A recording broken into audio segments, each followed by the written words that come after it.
When I was 13 years old, I fell seriously ill, and my parents took me to visit several hospitals, but none could cure me.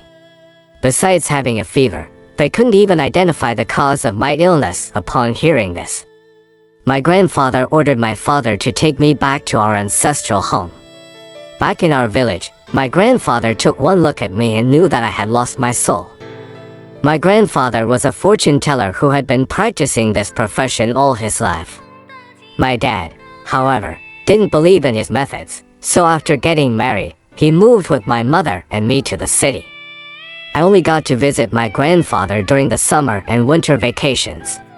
His business was thriving, and I remember seeing people queuing up daily to have their fortunes read. On that evening, my grandfather prepared a ritual with a knife, meat, and candles.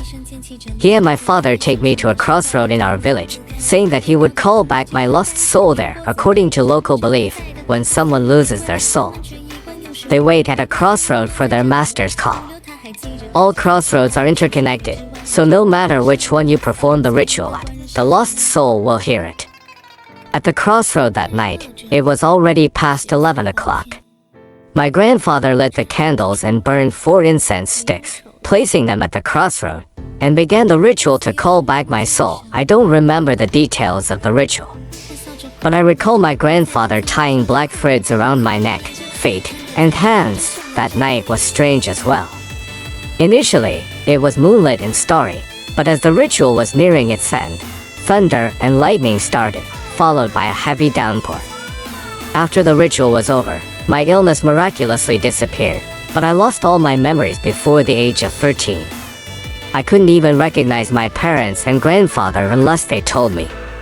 It was as if they were strangers to me. After recovering, my grandfather insisted on keeping me with him. Although my parents objected, they eventually gave in after a heated argument. My father couldn't fathom the reason behind my sudden recovery and my grandfather's actions. Living with my grandfather for half a year, he began teaching me various arts, such as 4 pillars of destiny, feng shui, face reading, and traditional Chinese medicine. However, he never allowed me to practice these skills on others. I didn't understand why, but I trusted him. Within 3 years, I mastered the arts of 4 pillars of destiny, feng shui, face reading, and traditional Chinese medicine. But my grandfather still forbade me from using these abilities on anyone else. One day when I turned 18, my parents visited me, and we had a joyful reunion dinner. They were astonished by my exceptional high school exam scores and asked which college I wanted to attend. My grandfather's face was unusually solemn throughout the celebration. He suddenly spoke seriously, saying that I could no longer continue my education.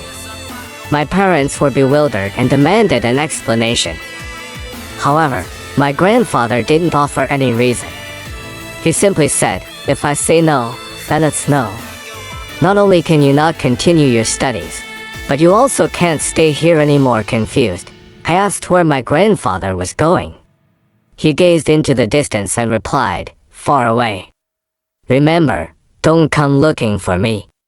Then, he hugged me, which was a rare occurrence, as he had always been distant.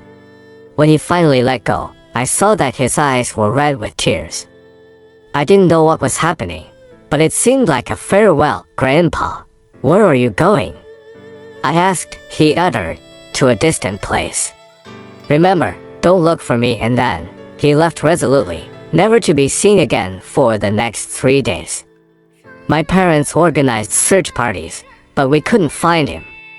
Since that day, my grandfather disappeared from our lives. 3 days later, I opened the letter he left for me. In the letter, my grandfather explained his reasons for leaving and expressed his regret. He said that he couldn't reveal my past because he didn't know it himself. He believed that some mysterious fate brought us together, allowing me to be his grandson for 5 years. However, he couldn't fully grasp my destiny despite trying his best. My grandfather passed on all his knowledge to me, hoping that someday I would understand my own destiny and the purpose of my existence. He believed in my extraordinary talent and was confident that I could unlock these mysteries. He left me with 3 important instructions.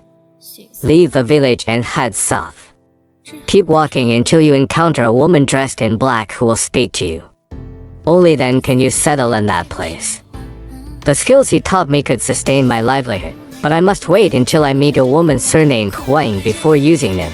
Never tell anyone surnamed Ma about my divination skills. After reading the letter, I felt a mix of emotions. Tears rolled down my cheeks uncontrollably. I knew that my grandfather had left this world because of me, because of the soul calling ritual 5 years ago. It was all my fault. The next day, after packing my belongings, I set out as per my grandfather's instructions.